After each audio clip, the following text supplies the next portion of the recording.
ایک ڈسٹ کا تھا, ایک سمجھ لیں کہ ایک غبار سا تھا, تو اس میں پھر پہلے زمین تخلیق ہوئی ہے اور پھر ہوائیں جو ہیں اس کے بعد سیٹل ہوئی ہیں, اور اس میں رواسی یہ پہاڑ وغیرہ اور چوٹیاں وغیرہ اس کے بعد کی باتیں ہیں. پانی بنا, اور بلکہ پانی تو نازل ہوا ہے کہیں اور سے. تو بہرحال یہ جو ساری چیزیں ہیں یہ اس سے الگ ہیں. تو 7 آسمان جو ہے یہ ہوا ہی کی لیئرز ہیں جس کے اندر پرندے اڑتے ہیں. تو اچھا میری ٹھیک ہے, میں تحقیق اس سمجھ کے گیا بارے میں ہوں. یہی ہے. اس ٹھیک سے جو اوپر آپ چلے جاتے ہیں ٹھیک تو وہ تو ٹھیک میں ملائے اچھا اعلیٰ کی داستانیں ہیں. جی بتائیے.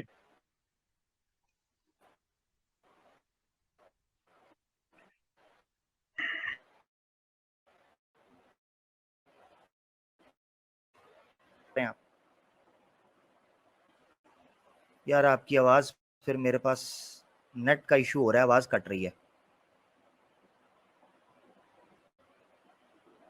جی میری نہیں آواز میں آ نے رہی ہے. اپنا مائک میوٹ کیا. یہاں پر بات ختم کی ہے جی کہ جی یہ جو لیئر 7 سماوات کی بات ہو رہی ہے نا سورہ بقرہ کے اندر, یہ ہوا کی لیئرز کی بات ہو رہی ہے. اور سائنٹسٹ اچھا 7 ہی لیئرز بتاتے ہیں زمین کے اوپر ہواؤں کی, اور یہ انہی کی بات ٹھیک ہے, میں یہاں پر سمجھ گیا ہوں. پیش کی گئی ہے, میرا جس کے سوال اندر ہے, اوزون بھی ایک لیئر ہے جو ہمیں زمین سے نظر آتی ہے بطور آسمان کے. تو ٹھیک ٹھیک میں سمجھ بعض گیا. یہ میری بھی آواز کہتے آ ہیں رہی کہ ہے, آسمان تو ہے ہی نہیں. میری آواز آ رہی ہے. جی جی آ رہی آواز. میری آواز کٹ گئی. ٹھیک ہے, میں اب آپ سے سوال پوچھنے لگا ہوں. آپ نے کہا یہ جو 7 فضاؤں کی ہواؤں کی جو لیئرز ہیں مختلف, ان کو جو نا یہاں پر 7 سماوات کہا گیا, اور اس سے پرے پھر ستارے ہیں. یہ ایک آیت لے لیں سورہ ملک کی. اللہ تعالیٰ فرماتے ہیں اعوذ باللہ من الشیطان الرجیم بسم اللہ الرحمن الرحیم. سورہ ملک ہے چیپٹر 67 اور آیت ہے 5 نمبر. اللہ فرماتے ہیں وَلَقَدْ زَيَّنَّا السَّمَاءَ الدُّنْيَا بِمَصَابِيحَ. اللہ فرماتے ہیں البتہ تحقیق ہم نے آسمان دنیا کو چراغوں سے مزین کر دیا. چراغ سے مراد کیا ہے؟ وہ ستارے جو ہمیں چمکتے ہوئے نظر آتے ہیں. وَجَعَلْنَاهَا رُجُومًا لِلشَّيَاطِينِ, اور ہم نے ان کو رجم کرنے کے لیے, شیاطین کے مقرر کرنے کے لیے وہ بنا دیا ہے. وَأَعْتَدْنَا لَهُمْ عَذَابَ السَّعِيرِ, ان کے لیے عذاب السعیر ہے. یہ لغوی ترجمہ ہے, مگر یہاں میرا استدلال جو ہے, جو میرا مرکز پوائنٹ ہے وہ ہے وَلَقَدْ زَيَّنَّا السَّمَاءَ الدُّنْيَا. آپ کہہ رہے ہیں کہ جو 7 لیئرز ہیں یہ اوزون کی وہ لیئرز, یعنی اوزون بھی ان میں سے ہے, اور مختلف قسم کی جو لیئرز آپ کو نظر آتی ہیں فضا کے ارد گرد. مگر یہاں سماء الدنیا کو ستاروں سے سجایا جا رہا ہے. آپ کہہ رہے ہیں 7 آسمانوں سے پرے, 7 لیئر سے پرے ستارے ہیں. یہ تو کہا جا رہا ہے کہ ان کے اندر ہیں. سماء دنیا کا جو پہلا سما ہے, دنیا کا جو قریبی سما ہے, سماء دنیا جسے کہا جاتا ہے, اس کے اندر یہ مصابیح, یہ ستارے رکھے گئے ہیں, سٹارز. آپ تو یہ کہہ رہے ہیں, اور قرآن یہ کہہ رہا ہے.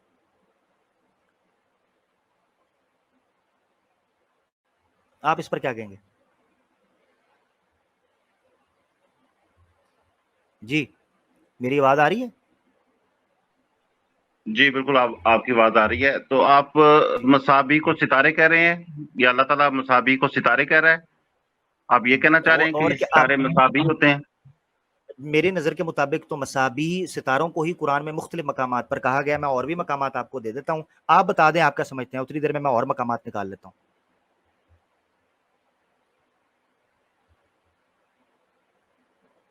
جی بتا دیں. آپ ستاروں کے علاوہ کچھ اور سمجھتے ہیں تو وہ مجھے بتا دیں.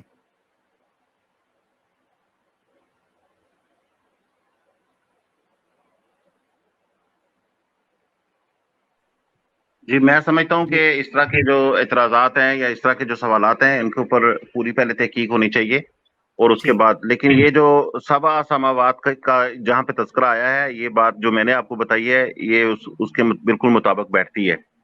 تو ہم جب نہیں عقل سے مطابق تو تب بیٹھے گی نا پیارے بھائی, مطابق تو تب بیٹھے گی نا جب قرآن کے مطابق ہوگی. آپ اپنی ذاتی رائے کو قرآن کے مطابق, تو معذرت کے ساتھ میں بڑا معذرت چاہتا ہوں, آپ اپنی ذاتی رائے کو تو قرآن کے ساتھ مطابقت نہیں کر سکتے جب تک قرآن کی استدلال دلیل نہیں ہوگی. اب ایک اور آیت لے لیں, سورہ حامیم سجدہ کی آیت نمبر 12 ہے, اس میں بھی 7 سماوات کے بعد اس چیز کا ذکر آیا ہے. لیں آپ یہ کہہ رہے ہیں 7 سماوات کے بعد, اللہ فرماتے ہیں فَقَضَاهُنَّ 7 سَمَاوَاتٍ فِي يَوْمَيْنِ وَأَوْحَىٰ فِي كُلِّ سَمَاءٍ أَمْرَهَا. ہم نے 7 اور ہم نے مکمل کر دیے, فَقَضَاهُنَّ اور مکمل کر دیے 7 سماوات فی یومین, 2 دنوں کے اندر, وَأَوْحَىٰ فِي كُلِّ سَمَاءٍ أَمْرَهَا, اور ہر آسمان کی طرف اس کا معاملہ وہی کر دیا. وَزَيَّنَّا السَّمَاءَ الدُّنْيَا بِمَصَابِيحَ وَحِفْظًا, اور ہم نے آسمان دنیا کے لیے چراغ مقرر کر دیے. چلے لغوی ترجمہ چراغ, وہ چراغ کیا ہے آپ اس کی تشریح کر دیں, وہ بتا دیں. Just one second. کون سی آپ نے صورت بتائی تھی ابھی اس سے پہلے؟ سورہ اس سے پہلے جو ہے وہ سورہ ملک چیپٹر 67 آیت نمبر میں نے آپ کو بتایا تھا 3 4 5 آگے 4 5 ہے. سورہ ملک کا چیپٹر نمبر کیا ہے؟ سورہ نمبر کیا ہے یہ؟ 67. 67.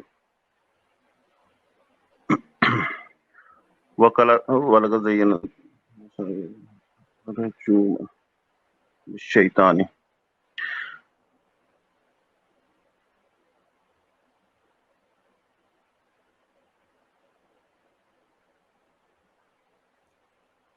ٹھیک ہو گیا. دوسری آیت دوسری صورت بھی میں نے دی ہے سورہ حامیم سجدہ کی, وہ بھی سماوات کے کانٹیکسٹ کے اندر ہی بیان ہو رہی ہے. تو مصباح کا سماوات کے کانٹیکسٹ میں اور مطلب کیا ہو سکتا ہے, یہ ضرور دیکھیے گا, مجھے بتائیے گا. دیکھیں جو ستارے ہوتے ہیں ان کو تو عربی میں نجوم کہتے ہیں, مصابیح تو نہیں کہتے, میں بتاتا مصباح ہوں بھی نہیں کہتے.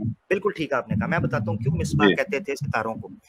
عرب جو تھے نا, عرب کلچر کے اندر یا پرانے زمانے میں جب گھڑی نہیں ہوتی تھی یا میپ نیویگیشن سسٹم ہوتا ہے نا, G P S system, global positioning system جو ہوتا ہے, نارتھ پول ساؤتھ پول, یہ نہیں ہوتا تھا. تو جو صحرا کے بدو یہ جنگلات میں رہنے والے لوگ تھے, وہ ستارے چونکہ رات کو آسمان وقت نکلتے تھے, تو وہ نارتھ پول اور ساؤتھ پول کے ذریعے طے کرتے تھے کہ یہ دشا کس طرف ہے, یہ مشرق ہے, شمال ہے, جنوب ہے. تو نیویگیشن سسٹم کے طور پر وہ ان ستاروں سے مدد حاصل کرتے تھے اپنی جگہ کو متعین اور علاقے اور سفر کو متعین کرنے کے لیے. تو جس طریقے سے رستے میں رہنمائی کرنے کے لیے چراغ لگے ہوتے ہیں, ویسے ہی ستاروں سے وہ رہنمائی. اسی لیے ایک صفاتی نام نجوم کا, نجم کا, وہ مصباح بھی تھا, چراغ, جیسے رستے کی رہنمائی کے لیے چراغ رکھا جاتا ہے. یہ بھی بیان کیا گیا, اور یہ غلام احمد پرویز صاحب نے بیان کیا ہوا ہے لغات القرآن کے اندر, آپ چیک کر سکتے ہیں. غلام احمد پرویز خود منکر حدیث تھے. جی میں سمجھتا ہوں کہ جب اللہ تعالیٰ نے اس کو مصباح کہا ہے اور نجوم سے اس کو الگ کیا ہے, تو اس کو یقیناً وہی چیز کہا ہے جو ہمارے پہلے آسمان سے نظر آتی ہے ہمیں زمین سے بیٹھ کر. اس کا ان ستاروں سے جن کو نجوم کہا جاتا ہے جو دور دراز کے ہیں ان سے تعلق نہیں ہے. اور یہ اس کے ساتھ ہی اس میں ان شہاب ثاقب کا بھی ذکر آیا ہے جو زمین پر گرتے ہیں اور کسی فساد کا سبب بن سکتے ہیں, تو ان کا بھی ساتھ ہی تذکرہ آیا ہے. تو مصابی جیسا کہ وہ ہمیں یہاں سے نظر آتے ہیں چراغ کی صورت میں, اور اس کی جو روشنی کا ایک چھوٹا سا چٹکلا ہے جو ہمارے آسمان سے ٹکراتا ہے اور وہ روشنی پھر ہم زمین تک پہنچتی ہے, تو یہاں پر صرف اس کا ہی تذکرہ ہے جو ہماری اس فضا میں داخل ہونے کے بعد اس کی حقیقت بنتی ہے. جیسے اگر آپ پانی کے اوپر روشنی ڈالتے ہیں ٹارچ کی, سن لیں ذرا, تو ٹارچ تو سائڈ پر ہے, لیکن جو روشنی کی لاٹ اس کے اوپر پڑے گی پانی کے اوپر, تو وہ ایک الگ چیز ہوگی اس سے. تو یہ میری ابھی ذاتی تفہیم ہے, میں اس کے اوپر پکا سٹینڈ نہیں لے سکتا ہوں ٹو بی ٹرو, لیکن یہ ہے کہ یہ پھر بھی ایک جواب بہرحال بنتا ہے اس کا. لیکن بات یہ ہے کہ آپ بھی اہل قرآن ہیں, آپ نے خود کہا کہ آپ کے اوپر بھی یہ فرض بنتا ہے کہ یہ اس طرح کی جو اشکالات ہیں اس کو درست کیا جائے یا اس کی ایکسپلینیشن کی جائے. میرے نزدیک ویسے یہ کوئی اشکالات ہے نہیں, اس لیے کہ ایک کانٹیکسٹ میں بات چلی ہوئی ہوتی ہے. جب ہم قرآن کو ترتیب سے پڑھتے ہیں, اس کے اوپر پورا غور و فکر کرتے ہیں, اور اس طرح کی کچھ چیز سامنے آئے تو پھر اس کا پتہ چل جاتا ہے. میں آپ کو ایک روک بات. اس لیے رہا ہوں, ایک سیکنڈ, دوسری بات یہ ہے کہ جب کوئی مضمون چل رہا ہوتا ہے تو اس مضمون ہی آپ ایسے کریں, نہیں چھوڑ دیں, ابھی چھوڑ دیں, اس کی میں آپ کو کیوں روک رہا ہوں, نہیں میں آپ کو روک اس لیے رہا ہوں کہ آپ نے پہلے یہ کہا ہے آپ اس پہ تحقیق کریں گے, تو کوشش کریں کہ اب تحقیق کے بعد ہی جواب دیں, اب رنجا راضی نہ کریں معذرت کے ساتھ. تو اب تحقیق کے بعد جب تسلی سے آپ کو پتہ چل جائے گا, میں نے آپ کو کہا یہ آپ نے بہت اچھی بات کی, قرآن کا مطمع نظر بھی یہی ہے اور قرآن کا اسلوب گفتگو بھی یہی دیا گیا ہے کہ لا تقفوا ما لیس لک بہ علم فاسألوا اہل الذکر ان کنتم لا تعلمون بعد اعوذ باللہ من الشیطان الرجیم. تو جب بھی آپ کو کوئی علم نہیں ہے آپ پوچھ سکتے ہیں, آپ تحقیق کریں, کوئی بات نہیں تسلی سے, تب اس پر بات کریں, مجھے اچھا لگے گا. ہم سیکھنے سکھانے کے لیے کوئی ادھر ہار جیت کو کنڈ نہیں لا رہے انشاءاللہ کسی دی, تسی پائیو ساڈے اہلا و سہلا اینی ٹائم. اچھا اب آتے ہیں اس بات کی طرف, آسمان کی طرف ہی آتے ہیں کیونکہ اس پر آپ اپنا تبصرہ کر رہے ہیں. میرے خیال سے کافی بات ہو چکی ہے, مگر اگر لوگوں کو دلچسپی لگ رہی ہے, سیکھنے کے لیے مل رہا ہے, قرآنسٹ بھائی انشاءاللہ ہمارے ساتھ دوبارہ بھی آئیں گے اور ہم ان کو لیں گے, انشاءاللہ گفتگو کریں گے. اچھا, آپ نے آسمان کے حوالے سے قرآنسٹ بھائی بات کیا, اس پر میں بات کرنا چاہ رہا تھا. آپ نے کہا کہ یہ پھر مسابی جو ہے آپ نے کہا چونکہ یہ اس کانٹیکسٹ کے اندر بیان ہو رہے ہیں جس میں نجوم نہیں, تو نجوم سے ہٹ کر ان کو مخاطب کیا. حالانکہ میں نے آپ کو بتایا کہ یہ ایک صفاتی نام ہے نجوم کا ہی, مگر پھر بھی میں آپ کی تفہیم کو, آپ کی ذاتی انفرادی رائے کو میں تھوڑا سا ویٹ دے کر اس پہ تبصرہ کر لیتا ہوں. تو آپ نے کہا کہ یہ جو ہیں وہ اس آسمان کے ساتھ ہیں جو زمین کے ساتھ ہے, وہ نظر یہ اس جگہ پہ.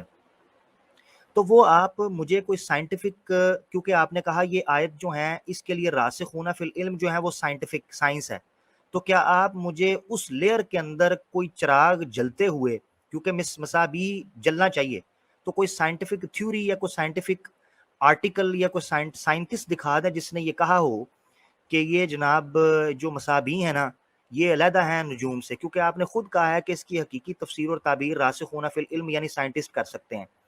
تو آپ اپنی تھیوری کو ثابت کرنے کے لیے اب سائنس کا کوئی آرٹیکل حوالہ پیش کیجئے, اگر آپ کے پاس ہے, اگر نہیں ہے تو آپ نے اس پر بھی سرچ کرنی ہے. اس کی وجہ یہ ہے کہ یہاں پر سبع سماوات کے بعد سماء دنیا واحد کا صیغہ استعمال ہو رہا ہے. واحد کا صیغہ دنیا کے ساتھ استعمال ہو رہا ہے اضافت کے ساتھ. مثال کے طور پر کس طریقے سے, یعنی یہ آپ نے کہا کہ جو ساتوں آسمان ہیں یہ زمین کے اندر ہی آ جاتے ہیں, لیئرز آپ نے کہا, اس کے لیے بھی آپ کو سائنس پیش کرنی پڑے گی, اگر آپ کر دیں تو زیادہ بہتر ہے. اچھا, یہ آپ تحقیق کر لیجئے گا. دوسری بات آپ نے کہا یہ اس کے اندر ہے, تو یہاں پر سماء دنیا یعنی دنیا کے جو آسمان ہیں وہ واحد کے صیغے کے استعمال ہو رہا ہے, جبکہ آپ ساتوں سماوات کو زمین کے اندر کہہ رہے ہیں, یعنی لیئرز کے اندر کہہ رہے ہیں, جبکہ وہ اس آیت کے خلاف ہے, کیونکہ آیت میں سماء دنیا, دنیا کا آسمان واحد کا صیغہ استعمال ہو رہا ہے, اور سبع ہے جمع, تو یہاں پر آنا چاہیے تھا وَزَيَّنَّا سَمَاوَاتِ الدُّنْيَا, دنیا کے آسمانوں کو ہم نے مزین کر دیا, مگر یہاں واحد کا صیغہ استعمال ہو رہا ہے دنیا کے سما کے ساتھ, جو اس چیز کا تقاضا کرتا ہے کہ اس جو ہماری دنیا ہے اس کا ایک سما ہے, اس سے آگے سماوات کچھ اور ہیں, باقی کے سماوات وہ اللہ عالم, اللہ بہتر جانتا ہے. ابھی سائنس بھی اس چیز پر تحقیق کر رہی ہے کہ یہ کیا ہے کیا نہیں, یا ہم بھی اس پر ابھی خاموش اس لیے ہیں کہ واقعتاً یہ علم ابھی متشابہات سے نکل کر محکمات میں آئے گا. مگر آپ چونکہ اس کو کہہ رہے ہیں راسخون فی العلم, اس پر بات کریں گے, تو آپ کی تھیوری پر کوئی سائنٹیفک ایویڈنس ہو تو مجھے جناب ضرور دیجیے گا, میرے علم میں اضافہ ہوگا. اگر نہیں ہے تو مزید تحقیق کر لیں. اب میں آپ کو موقع دوں گا, اس کے بعد عبدالقادر صاحب, اور عبدالقادر بھائی کے بعد سے اگر کوئی امپورٹنٹ بات نکل رہی ہوئی تو بات چلے گی, وغیرہ میں اجازت لوں گا. 1.25 گھنٹہ ہونے کو ہے اور رات کا میرے پاس 11:30 اس وقت پاکستان میں ہو رہے ہیں. جی قرآنسٹ بھائی, آپ کو آخری بات کرنا چاہتے ہیں اس پر تبصرہ مزید؟ جی, آپ نے مناسب بات کی. اب ہمارے پاس 2 کویسچنز ہیں, 2 اختلافی مقامات ہیں قرآن پاک کے, بظاہر اختلافی ہیں تو نہیں لیکن بظاہر اختلافی ہیں, تو اس کو ہم غور کر کے دیکھ لیں گے, تو پھر آپ کے سامنے میں وہ جو تحقیق آئے گی وہ میں پیش کر دوں گا. ابھی آپ عبدالقادر صاحب سے بات کیجیے, اور میں آپ کو یوٹیوب سے سنوں گا, اسٹریم سے میں آؤٹ ہو جاتا ہوں تاکہ سگنل وغیرہ کی ٹھیک ہوگا. میں صرف یہ کہنا چاہتا ہوں پیارے بھائی کہ اگر مجھ سے کوئی بد اخلاقی, بد کلامی جانے میں ہو گئی ہو تو میں معذرت خواہ ہوں, اس کو میری نیت یا میرا ارادہ مت سمجھیے گا, اس کو گفتگو کا ایک تسلسل سمجھ لیجیے گا. اللہ ہم دونوں بھائیوں کو معاف کرے. بہت شکریہ. کوئی بات نہیں جی, آپ نے بڑی اچھی طریقے سے گفتگو کی ہے, اور سیکھنے کے لیے آتے ہیں آپ لوگوں کے پاس. آپ اگر کچھ سکھائیں گے تو میں اس کو قبول کرنے والا انسان ہوں, میں اس کو تحقیر کی نظر سے نہیں دیکھتا. اور اسی طرح سے حجیت حدیث کے اوپر بھی جب ہماری گفتگو ہوگی, اگر آپ کی بات میری سمجھ میں آئے گی تو میں اس کے اوپر بھی لبیک کہوں گا. مجھے کسی قسم کی کوئی ضد نہیں ہے, میں کوئی پرانا منکر حدیث تو نہیں ہوں جو آپ بولتے ہیں. میں تو یہ چند سالوں میں نے کچھ چیزیں سنی ہیں, سیکھی ہیں, اور مجھے اس بات پر یقین آیا ہے کہ حدیثوں کی وجہ سے دین کے اندر بگاڑ پیدا ہو رہا ہے. تو اگر آپ یہ بگاڑ دور کر سکتے ہیں جو حدیث نے پیدا کیے ہیں, اور کوئی ٹھوس دلیل دے سکتے ہیں کہ حدیثوں کے اوپر ایمان رکھنا چاہیے, ان سے دین اخذ کرنا چاہیے, تو پھر ہم آپ کے ساتھ ہیں, ہم آپ کے ساتھ چلیں گے اور حدیث کو مانیں گے انشاءاللہ. زبردست, بہت شکریہ, بہت پیاری بات آپ نے کی. اللہ آپ کو جزائے خیر دے. اسی نیک نیتی کے ساتھ انشاءاللہ ہم آگے بھی گفتگو جاری رکھیں گے, جو سوالات ہیں ان کو لیں گے. بہت شکریہ. آپ اگر یوٹیوب پہ جانا چاہتے ہیں تو آپ کو اجازت ہے سر, آپ جا سکتے ہیں تاکہ آپ ایزیلی وہاں سے. جزاک اللہ. السلام علیکم. جی عبد القادر صاحب